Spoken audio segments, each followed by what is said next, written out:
Hello and welcome. My name is Beth Faiman. I am a nurse practitioner at the Taussig Cancer Institute in Cleveland, Ohio. And I am so pleased to be joined today by Dr. Onciu, who is a hematopathologist at the West Cancer Center Pathology Department at the West Clinic. Today, we are going to discuss the next generation sequencing on patients with hematological disorders. You're going to be so smart when you're finished with this presentation, and you can take this back to your clinics. Dr. Onciu? Hi, good morning or good afternoon, depending on where you're located. So I'm going to start with the sort of basic aspects of next generation sequencing testing. So first of all, what is it? I know the name sounds pretty fancy and possibly intimidating, but at the end of the day, while behind the scenes there is some very fancy technological advance that makes this possible for us as the users, this is merely a method of molecular testing that allows for basically simultaneous evaluation of multiple genes. And the evaluation, of course, gives us information about clinically relevant mutations that may affect these genes. There are endless numbers of applications of this test for clinical applications as much as research. But in our case, we're going to focus on cancer, both diagnosis and monitoring after therapy, and actually a little bit about testing for hereditary disorders that may predispose to cancer or cause some of the cytopenias that you sometimes investigate the patients for. Next slide, please. Now, just to put it in context, of course, there's no secret or surprise for anyone that detecting genetic alterations is central to diagnosis in hematologic neoplasms, and also, of course, prognosis. And I like this analogy of what each of these large categories of methodologies gives us as far as insight into the genetic abnormalities of cancer cells. So cytogenetics is kind of like starting from very high altitude, above the planet, where you can see the big mountains and, maybe the Great Wall of China. It really is a screening method that looks at large fragments of DNA, stuff that we can actually see even under a microscope. Moving on closer to the cities and buildings, FISH, or fluorescence in situ hybridization, looks at much smaller fragments of DNA, pretty much closer to the size of individual genes or gene regions. And here you tag with a fluorescent substance, but then you can still see some of this under a special fluorescent microscope.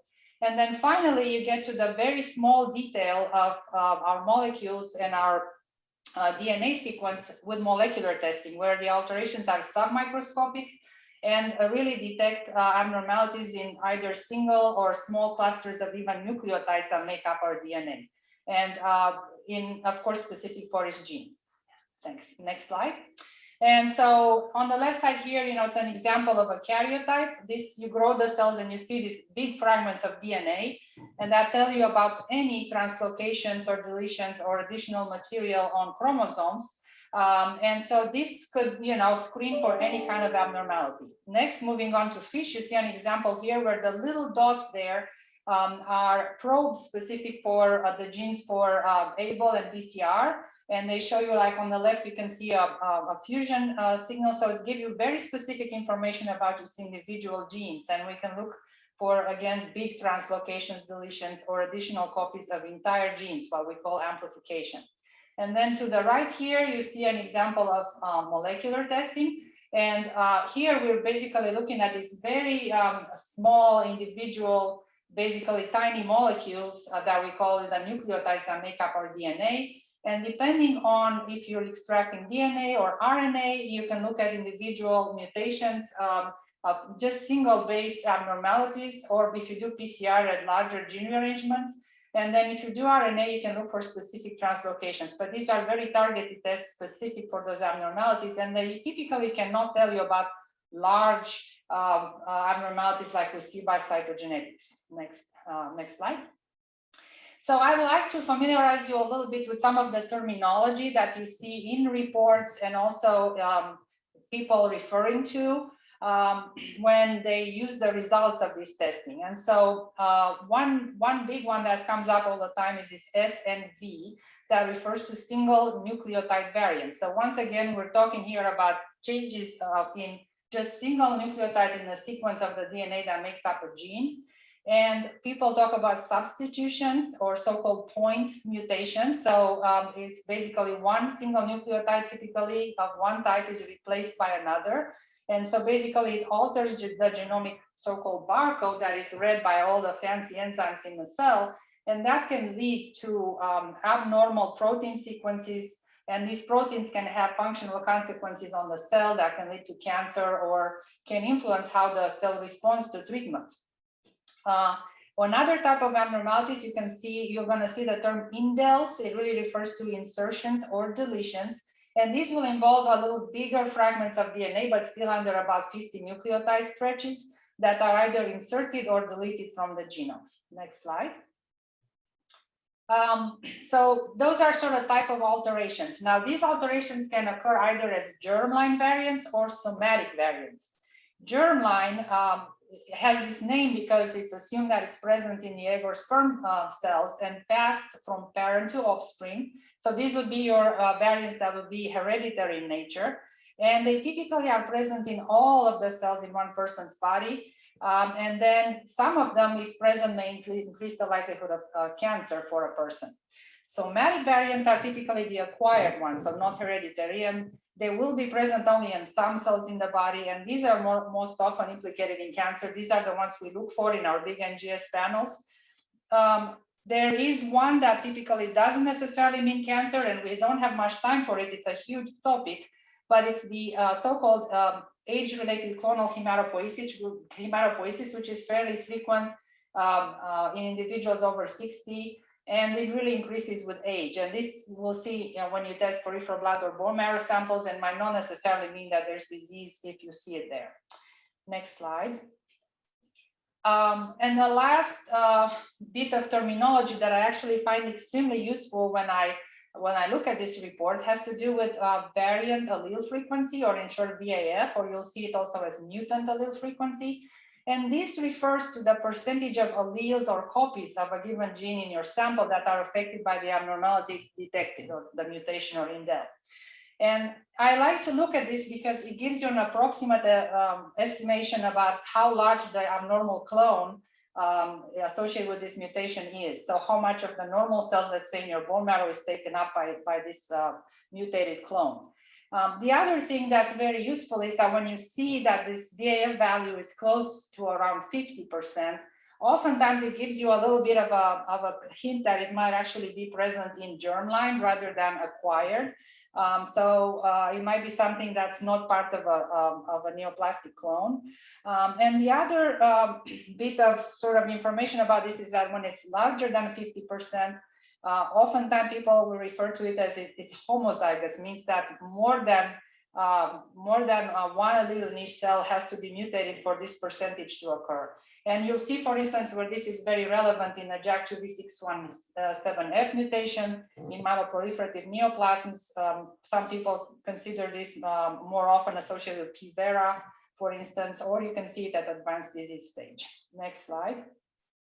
And so the reason why this occurs like this, the 50%, is because basically for every gene that we have in each cell, there are actually two copies, one on each of the chromosomes that we received from our mother and our father. And so if only one of these alleles is mutated in each cell, then obviously half of all the alleles in our sample will be 50%. Okay, next. Now, as far as mutations, looking at mutations by clinical testing, there are obviously two large ways of sequencing genes. So one is the sort of traditional gene sequencing. You also see it referred to as Sanger sequencing. And this only addresses one gene at a time. What's different from NGS about this is that we actually cover every single part of a gene that's being analyzed. The traditional ones have a much lower sensitivity of detection than NGS has. They usually require at least 5 to 10% of the cells in your sample to have this abnormality to be detected.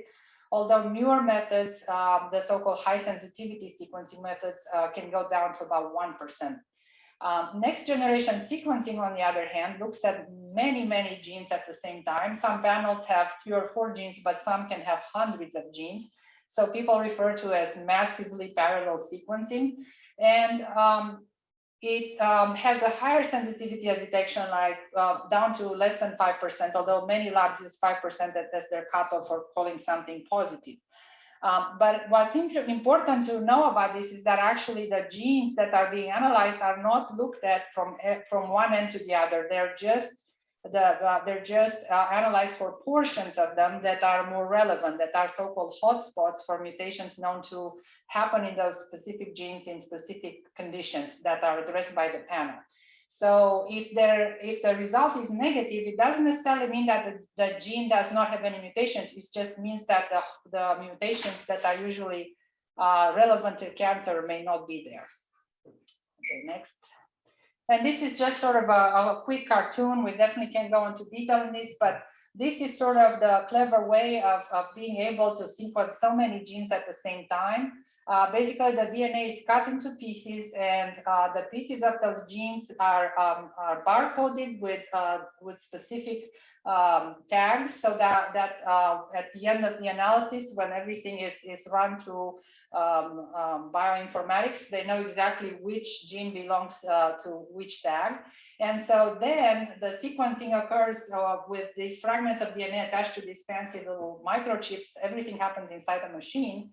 And every nucleotide carries that's in the solution and is being attached to these chains of DNA carries a different fluorescent dye. So when the machine reads these sequences, it can say, okay, I see red, I'm going to call it A. If I see yellow, I'm going to call it T, and so on and so forth. Then this sequence of letters, like you see it in the left lower corner, is generated and then compared to the standards that are known for that specific gene as normal. And then whatever is found as different is recorded and declared, mutated or as expected or normal. Next. Just to go back a little bit to the practical aspect. So what kind of samples can we use for this? These panels have been optimized for both fresh samples like blood, bone marrow, or even tissue, and also for paraffin embedded, so fixed tissues, which allows us to use archived materials. Generally, a panel that's been optimized for fresh materials won't be usable for paraffin embedded, and the other way around as well. Typically, the ones that are used for myeloid neoplasms require fresh samples. When we deal with fresh liquid samples, it's important to remember that for any molecular test, you always want to use lavender top tubes. The ones with DDTA, not heparinized, those cannot be used because the heparin inhibits the enzymes used in these systems. Lymphomas can use both fresh and paraffin blocks depending on the panel available. And then for germline or hereditary, typically fresh blood or sometimes skin is acceptable. Another very important thing about these panels is to know that if this panel has been designed to detect somatic mutations for cancer, is not necessarily suitable for looking for hereditary or germline mutations. Even if the same genes can be both affected in cancer and hereditary, the portions that are represented in the panel looking for cancer-associated mutations may not be the same that are mutated as part of a germline or hereditary abnormality. Next. Just going quickly through a typical NGS report, so you know where to find your information. So starting with the report at the top, this is one from one of the labs that we're using here near Genomics, but most of them look exactly the same. At the very top, you will find the positive, so to speak, findings. So if they found a mutation in a gene, they will tell you at the top which gene was mutated and what the name of the mutation is, just in sort of conventional terms. And some of these reports also at the top will give you pertinent negatives. So they will just pick a few genes that they think are important and tell you that those didn't have abnormalities. Now, what this result here implies is that every other gene that was involved in, analyzed as part of the panel did not have mutation. So it would be like a long list saying this gene is not mutated, this gene is not mutated. And so that's important to remember because this is actually a test, that looks simultaneously, that's like around 54 genes. Now, next. If you go further down in the report, this is a portion that I find really useful. This will give you details. Usually this, in this case, is called profile results detail. This will give you details for each of the mutated genes as what's abnormal about it, what would be abnormal in the protein resulted from it, what would be the consequence in the function of the protein or gene. And then you look at the mutant allele frequency or VAF, which will give us that quantitative information that is sometimes very useful. Next. Then pretty much in every case, you'll find like a lot of detail in these reports about the mutations detected and what they mean clinically, as far as also prognosis, drug sensitivity, and even biologically. And so if you want to read more about that, there'll be a lot of information in that section. Next. And then somewhere at the bottom, usually like or on the third page or somewhere, is this long list of all of the genes that were included in this assay. And so if you ever need to know, okay, how about this gene? Do I know if it's positive or not for a mutation? You can go back and look at this list. And if it was not mentioned at the top, that means it was analyzed and no mutations were found. Okay, next. One thing to remember about all of these results is that basically after they're being run to a bioinformatic pipeline and to various algorithms, and then finally vetted by a pathologist or a PhD level expert and signed out, this information that tells you if a gene is clinically significant or not is very much based on the data available in the literature at the time of that report. And so as science evolves and we learn more about all of these genes and their role in disease, some of this information may be updated. And many of these labs that perform this testing are very good at following up on this. And as these updates come up, many of them will send you, updated or amended or addended reports that might change the significance of the results. So if you see that coming through, this is usually why. So I think that's my last slide. Okay. Thank you so much, Dr. Onciu, for that comprehensive yet succinct overview. I don't think that makes sense, comprehensive yet succinct. That's what I was thinking of, but no, this is wonderful. And I think it sets the stage nicely for my next section. So she took us through a nice overview of the procedure itself, how it informs our diagnostic interpretation of the data.